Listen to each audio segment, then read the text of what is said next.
ওরা কয়দিন আছে? জি আপা। সামনের 1 মাস থেকে কিনা দেখো। জি আপা, জি আপা, দোয়া আপা। এবার ঘুরে ঘুরে ঘুরে ঘুরে হিসাব নেওয়া হবে। জি আপা, জি আপা। না, পোস্টটা ডিলিট হয়নি, পোস্টটা অনলি মি করে রেখেছি। আর এটার বিষয়ে আমি কিছু বলতে চাচ্ছি না, আমার ফেসবুক পোস্টে আমি যা বলার বলছি। দায়িত্বশীল জায়গা থেকে আপনি দায়িত্বশীল বলতে কি বোঝাতে চাচ্ছেন? আমি যখন দেখবো আমার দেশের উপর কোনো থ্রেট চলে আসতেছে, আমি মনে করবো আমার দেশকে বাঁচানোর জন্য আমার যতটুকু বলা উচিত সেই বলাটাই আমার দায়িত্বশীলতা। ঠিক আছে, শোনেন, আমি ফ্র্যাঙ্কলি বলি, আমি চাই না আমার দেশের দায়িত্বে মুক্তিযুদ্ধ বিরোধী কোনো শক্তি আসুক। ঠিক আছে, আমার যাকে মনে হয়েছে মুক্তিযুদ্ধ বিরোধী শক্তি, যাদেরকে মনে হয়েছে, আমি তাদেরকে সেভাবেই ট্রিট করেছি। আর আমার পোস্টটা আমি সেভাবেই দিয়েছি। রিসেট বাটন পুশ করা মানে কি?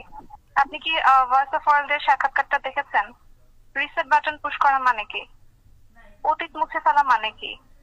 আমাদের মুক্তিযুদ্ধ হচ্ছে মীমাংসিত সত্য, আমাদের জাতির পিতা বঙ্গবন্ধু, এগুলো সবই মীমাংসিত সত্য। রিসেট বাটন পুশ করে সব অতীত মুছে ফেলা, এটা মানে কি? এটা তো তাহলে আমি তো মনে করি যে আসলে মুক্তিযুদ্ধের বিরোধী শক্তি আমাদের দেশে এখন গভর্নমেন্ট হিসেবে আছে। তো আমি আমি আমার মনে হয়েছে যে আমার দায়িত্বশীল জায়গা এটাই যে আমার দেশকে বাঁচাতে হবে। এর জন্য আমার পক্ষ থেকে যতটুকু বলা, আমি একজন সাধারণ মানুষ, সাধারণ মানুষ হিসেবে আমার যতটুকু বলা, আমি যদি এই পজিশনে নাও থাকতাম আমি এটা সেম পোস্টে দিতাম। ঠিক আছে, ব্যক্তি ব্যক্তি উর্মি এসব বিভিন্ন পরিচয় করার দরকার নেই। আমি বাংলাদেশের নাগরিক হিসেবে বলছি, আমি মুক্তিযুদ্ধের পক্ষের শক্তি হিসেবে বলছি, আমি কোনো দলের পক্ষে বলতেছি না, আমি আমার কোনো ব্যক্তিগত মতামত দিচ্ছি না। আমি হচ্ছে মুক্তিযুদ্ধের পক্ষের শক্তি। বাংলাদেশ দাঁড়িয়ে আছে 30 লক্ষ শহীদের রক্তের ওপর।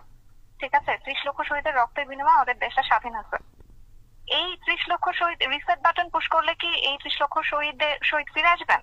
এসব বিষয়, এগুলো সবই তদন্ত সাপেক্ষ। চেতনা বিক্রি, গণহত্যা, যেটা মানে আমি কোর্টেড বলতেছি, গণহত্যা যেটা বলা হচ্ছে জুলাই মাসে গণহত্যা, এগুলো সবই তদন্ত সাপেক্ষ, এগুলো তো মীমাংসিত সত্য না, এখন পর্যন্ত প্রুফ হয়নি তো।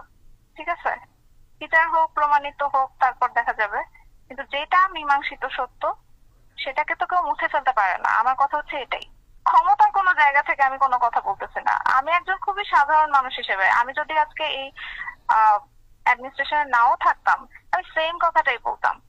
ঠিক আছে, I am not a hypocrite. মুক্তিযুদ্ধের বিরোধী শক্তির বিপক্ষে কথা বলা যে কোনো জায়গা থেকে বলাই যায়। ঠিক আছে, এর জন্য যদি আমার চাকরি চলে যায় এটা আমার কোনো সমস্যা নাই, কিন্তু আমি মুক্তিযুদ্ধ বিরোধী শক্তি হইতে পারবো না, এটা সম্ভব না। আমি হিপোক্রেট হতে পারবো না।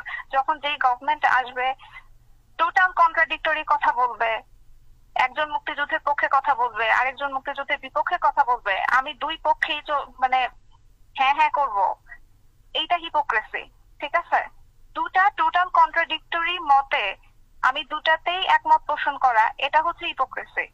বল, আমি সবসময় একটা কথাই বলবো, আমি মুক্তিযুদ্ধের পক্ষের শক্তি এবং পক্ষের শক্তি হিসেবে যেভাবে কথা বলতে হয় আমি সেটাই বলবো। আমি যদি আমার সামনে দেখি কেউ মুক্তিযুদ্ধকে মুছে ফেলতে চায় আমি তার বিপক্ষে কথা বলবো। এটা আমি সাধারণ নাগরিকই হই আর কোনো অ্যাডমিনিস্ট্রেশনের অফিসারই হই, যেখানেই থাকে, আমি যদি দেশের বাইরেও থাকি তখনও বলবো। আমি কিভাবে বুঝতে পারছি, মানে এটা এটা তো আসলে প্রশ্ন না, আপনি কনভারসেশন দেখলেই তো বুঝতে পারবেন। ঠিক আছে, কনভারসেশন দেখলে বুঝতে পারবেন কোন প্রশ্নের উত্তরে কোন অ্যান্সার। এরপরে যদি ভাঙায় বলা লাগে তাহলে তো আসলে কিছু করার নাই। সবকিছু ভেঙে ওয়ার্ড দিয়ে সব কি বলো এক্সপ্রেস করা যায় না। এটাই কি বলেন তো, অনলি মি করার কি একটাই কারণ থাকতে পারে? আপনি বলেন পারে কেন করেছে, দ্যাটস নট রেলিভেন্ট। যেখানে কারো দোষর কারো কিছু না। আমি মুক্তিযুদ্ধের পক্ষের শক্তি। এখন মুক্তিযুদ্ধের পক্ষের শক্তি বললে যদি আপনারা বা কেউ যদি এভাবে জাজ করে, আমার কিছু করার নাই।